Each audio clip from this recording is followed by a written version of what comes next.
बैठल यारे चौका बैठल बरुआ दुअरिया झाँकी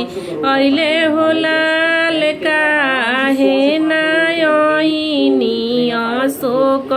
हमरो फुफा हो लाल काहे नयनी अशोक हमरो फुफा हो लाल अशोक फुफा के बहिनी बाजा जवा संगे भागी गईली होला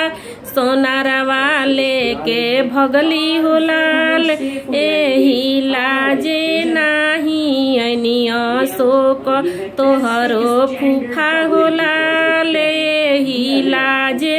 नाही ऐनी अशोक तोहरो फुफा होलाल चौका बैठल यारे चौका बैठल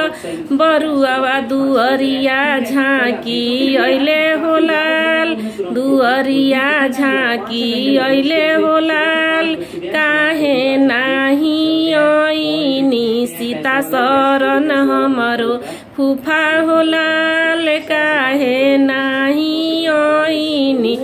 सीता शरण हमरो फुफा होलाल सीता शरण फुफा के बहिनी सोनारवा से लो भैली होलाल बाजा जवा से लो भैली होलाल कोहारवा के से लो भैली होलाल एही लाजे नाही ऐनी सीता शरण तोहरो फुफा होलाल एही लाजे नाही ऐनी सीता शरण तोहरो फुफा होलाल एही लाजे नाही ऐनी सीता शरण तोहरो फुफा होलाल।